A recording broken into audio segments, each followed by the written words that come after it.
Natal.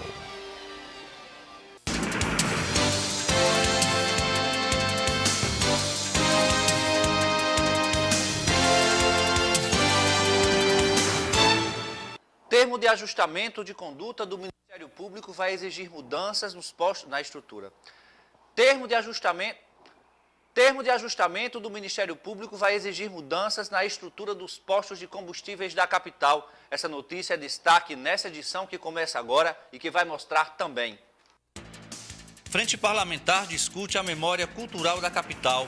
Projeto fotográfico resgata a autoestima de mães que acompanham filhos em tratamento de câncer. E confira também um resumo da sessão ordinária de hoje no Palácio Padre Miguelinho. É quinta-feira, 13 de maio de 2010. O Jornal da Câmara está no ar.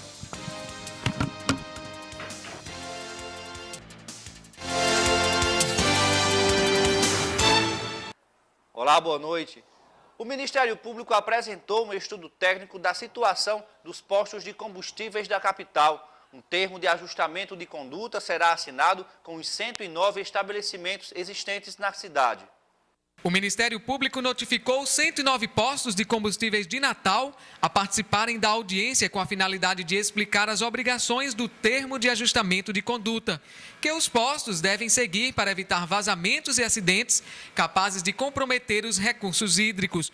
A promotora explica quais as mudanças estão previstas no termo. As normas técnicas, elas exigem necessariamente que todas as instalações dos postos de combustíveis, tanques, linhas, tubulações, sejam ecológicas, ou seja, sejam com material revestido duplamente, não sujeito a corrosões, né, e de uma durabilidade, né, extraordinária e principalmente que evite corrosões, né? Essas são as principais, digamos assim, exigências das normas, né? Material de polietileno, duradouro, resistente, tanques duplamente revestidos, certo? Que são os tanques chamados ecológicos. E, além disso, nós temos as normas técnicas básicas, como a pista tem que ser impermeabilizada, tem que ter canaleta para separar a água do óleo, né? Tem que ter destinação de resíduos sólidos adequada, tem que ter providências contra derramamento, contra transbordamento, contra vazamento. Então, são várias normas técnicas. Antes dessa medida, um trabalho de fiscalização evitou que o desrespeito ao meio ambiente trouxesse prejuízos ainda maiores. Segundo a promotora, a interdição dos tanques em que foram constatados vazamentos já evitou que 9.000 litros de combustíveis fossem injetados no aquífero de Natal. Se os postos de combustíveis cumprirem o prazo do Ministério Público, nos próximos dias a imagem de reforma será algo comum. Os postos têm até 6 meses para se adequarem. Mudanças que podem custar até R$500 mil e trazer um benefício inestimável para toda a população. A maior preocupação do Sinde Postos, junto aos seus associados, é a questão do prazo, pela demanda que vai se ter de serviço e de reforma, a falta de material, a falta de equipamentos e a falta de mão de obra mesmo para executar. E em contrapartida disso também, alguns empresários, pelo fato de não ter contrato com a companhia, tem que tirar do próprio bolso essa reforma. E alguns não têm a capacidade financeira de executar com o prazo que está sendo dado. Com toda a papelada em mãos, as emissões do ABITS e das licenças ambientais serão priorizadas pelo Corpo de Bombeiros e pela Secretaria Municipal do Meio Ambiente. Estou na CEMUB com processos 30 dias para a gente dar na análise, caso o processo esteja correto. Se tiver alguma pendência no processo, os interessados serão notificados e eles terão 30 dias para responder essa notificação. Veja, existem as multas diárias, né? Porque o termo de ajustamento é um acordo que o Ministério Público faz com o empreendedor. Então, dá os prazos, uma vez não cumpridos os prazos, o Ministério Público pode executar, cobrar, além da obrigação necessariamente de cobrar o que ele ajustou, tem uma multa diária. A intenção aqui, efetivamente, é que todos se adequem no prazo que foi ajustado. O valor da multa diária é R$5 mil. Sessão tranquila. Os vereadores aprovaram na tarde de hoje o decreto que concede o título de cidadão natalense ao ex-preso militar Perli Cipriano. Título aprovado. Os vereadores, na sessão desta quinta-feira, aclamaram o decreto legislativo de autoria do vereador Jorge Câmara, do PCdoB, que concede título de cidadão natalense a Perli Cipriano. Nascido em Minas Gerais, formado em odontologia pela Universidade Federal do Espírito Santo, Perli, como explica o parlamentar, foi preso por integrar a Ação Libertadora Nacional, organização que na década de 60 lutava contra o regime militar. Em contato com as pessoas que atuam de maneira, as pessoas mais representativas que atuam com legitimidade dentro dos movimentos sociais, particularmente na luta pelos direitos humanos, a gente atendeu a uma sugestão e fez várias consultas e foi uma unanimidade na sociedade. Então, isso também tornou-se unanimidade nessa casa. Ainda na sessão ordinária foi lido o requerimento do vereador Ranieri Barbosa, do PRB, solicitando à CEMOP, Secretaria Municipal de Obras Públicas e Infraestrutura, o detalhamento do dinheiro que foi investido nas obras de macrodenagem no bairro de Capim Macio. Recebemos informações, eu fui em loco ao bairro de Capim Macio e não foram concluídas a totalidade, como também estão totalmente paralisadas as obras. Então, quero buscar as informações por que estão paralisadas e a ordem total dos recursos que estão garantidos e por que não foram aplicados. O regimento interno da casa, mais uma vez, entrou em pauta. Desde que assumiu o cargo de vereador, Ney Lopes Júnior do DEM defende a reforma do regimento interno da Câmara Municipal de Natal. O assunto ganhou destaque esta semana durante discussão do projeto de lei que veda o acúmulo de função motorista-cobrador do transporte público. A primeira reunião para debater a revisão do regimento está marcada para esta segunda-feira. Participam os líderes partidários da casa. O vereador democrata é autor de 3 projetos de resolução. 2 dos textos permitem que o vereador requeira questão de ordem ou pela ordem em qualquer momento da sessão ordinária. Outra proposta de Ney Lopes Júnior é garantir ao vereador, objeto de comentários no plenário da casa, 2 minutos para defesa ou esclarecimento. Está contido no regimento interno todas as normas daquilo que os vereadores podem ou não realizar, seja em plenário, seja nas comissões. E o regimento interno atual da Câmara Municipal de Natal, ele é absolutamente contraditório. Ele, em determinados artigos, ele estabelece uma determinada regra, e em outro artigo, muitas vezes até o artigo seguinte, ele já estabelece uma regra completamente oposta ao que havia sido estabelecido anteriormente. Hoje é o Dia Internacional da Hipertensão. Para marcar a data, a Secretaria Municipal de Saúde organizou uma programação em todas as unidades de saúde da capital. Olhos atentos à peça que tenta ensinar a como se prevenir e tratar a pressão alta e a diabetes. No Dia Internacional de Combate à Hipertensão, a Secretaria de Saúde realizou durante todo o dia uma série de atividades. Nós resolvemos unir hipertensão e diabetes mellitus, exatamente pelo programa Hiperdia. Então, o que ocorre? Nós estamos verificando as pressões arteriais, é uma demanda aberta, e concomitantemente estamos fazendo a aferição também da glicemia de alguns pacientes. O Ministério da Saúde estima que 10% da população brasileira tem hipertensão. A doença, considerada silenciosa porque não apresenta sintomas, está entre as principais causas de infartos e derrames. Marluce faz parte do grupo de risco, mas já começou a se prevenir. Sempre vou ao médico, me cuido muito bem, apesar de eu ter uns problemas de saúde, mas diabetes não tem, hipertensão também não sou. Mas graças a Deus me cuido bem, me alimento nos cuidados médicos, faço exercício físico, caminho. E apesar de estar associada aos idosos, os jovens têm entrado para o grupo dos hipertensos cada vez mais cedo. Hipertensão arterial não é uma doença exclusivamente de idosos, É de uma população de modo geral. A gente conhece casos de crianças que desenvolveram hipertensão arterial. Crianças de 6 meses que desenvolveram hipertensão arterial. E precisa ser cuidado imediatamente. E veja a seguir, projeto fotográfico resgata a autoestima de mães que acompanham filhos em tratamento com câncer. O Jornal da Câmara volta em 1 minuto.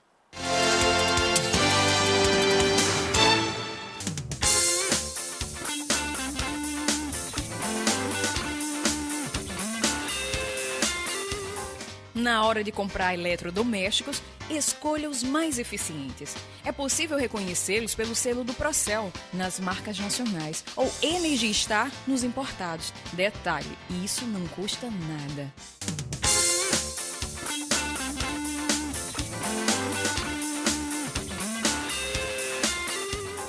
Câmara Cultural. A produção cultural é apresentada no programa Câmara Cultural através de entrevistas com artistas da terra. Apresentação Leonardo Sodré e Eduardo Alexandre. Exibição sábado 9h30 da manhã, segunda 12h30. Abuso de velocidade. Ultrapassagem faixa contínua.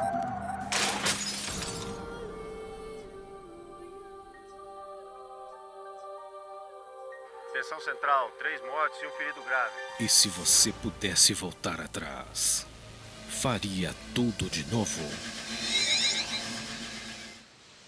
Respeite as leis de trânsito. Ministério da Justiça. Brasil, um país de todos. A Frente Parlamentar de Cultura, Esporte e Lazer, presidida pela vereadora Sargento Regina, se reuniu nesta quinta-feira. A cultura do município foi debatida durante a audiência. A terceira reunião da Frente Parlamentar de Esporte, Cultura e Lazer contou com a presença de pessoas ligadas à cultura potiguar. Para a vereadora Sargento Regina, presidente da Frente Parlamentar, é importante dar mais visibilidade para as manifestações culturais da cidade. A Frente Parlamentar é uma frente de trabalho. A gente costuma dizer que nos sentamos para trabalhar e todo mundo está vendo. Hoje nós iremos tratar exclusivamente da questão cultural da nossa cidade. A gente tem, por exemplo, a Araruna, na nossa cidade, está se acabando.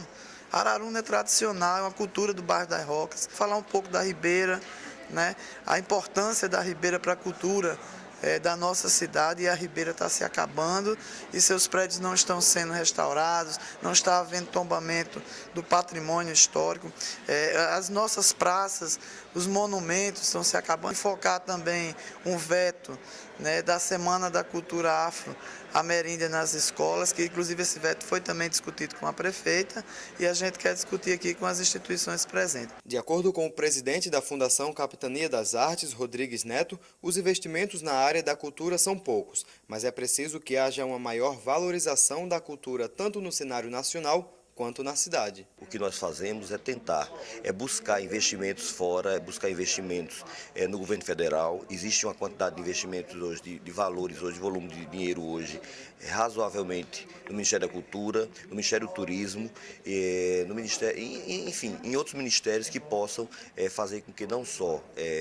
as verbas municipais, que são realmente muito poucas, né, ainda são muito aquém do que a cultura, aquém do que os artistas, aquém do que as expressões e manifestações culturais necessitam, e por isso mesmo nós estamos indo atrás de mais cultura, indo atrás de projetos como Ponto de Cultura, indo atrás desses projetos que existem no Ministério da Cultura, para que haja, né, um investimento maior, um volume maior de dinheiro para a nossa capital. Mãe Luz, um projeto fotográfico do Grupo de Apoio à Criança com Câncer, resgata a autoestima das mães que acompanham os filhos em tratamento no Hospital Infantil Varela Santiago. Fixadas no vidro, as fotos mostram o antes e o depois de mulheres que tiveram um dia de princesa. Elas são mães de crianças com câncer infantil. A rotina exaustiva, o apreço e o cuidado com os filhos exigem muito dessas mulheres, que acabam esquecendo da vaidade. Toda essa história começou com um dia de beleza e se transformou no projeto Mãe Luz. A ideia agora é levar a foto das mães transformadas para um calendário. É um projeto que nós estamos atendendo os dois, né? Na realidade, quando você faz um projeto que beneficia a mãe, ele vai se refletir também na criança. É um projeto que faz um resgate da autoestima, que as mães que estão com as crianças aqui na nossa instituição, elas estão voltadas só para aquela problemática da cura do seu filho. Então, elas terminam esquecendo-se delas mesmas, né? Então, esse projeto é justamente para alertar essas mães de que elas precisam estar bem para poder cuidar dos seus filhos. Elitânia aponta para a foto dela após a transformação. Ao observar a imagem, ela diz: quando eu olho para as fotos, eu ainda acho estranho, acredito que não sou eu. Ainda fico em dúvida ainda. Quem é a Elitânia aqui nas fotos, antes e depois? Essa aqui, antes, essa aqui é o depois. Depois lá. Uma iniciativa que deixa mães e filhos felizes. Fotografias capazes de tornar a vida com o câncer mais leve e elevar a autoestima. Fiquei muito feliz. Ficou feliz? E o filho da senhora, quando viu a mãe? Ele disse que não era a mãe dele, não. Aí, quando eu cheguei em casa também, meu marido adorou, tirou até uma foto. O Grupo de Apoio à Criança com Câncer, o GAC, fica localizado na rua Floriano Peixoto, por trás da Catedral Nova. E mais um dia de escola na Câmara. Dessa vez, os visitantes foram os alunos do Centro Estadual de Ensino Profissionalizante Gessé Pinto Freire.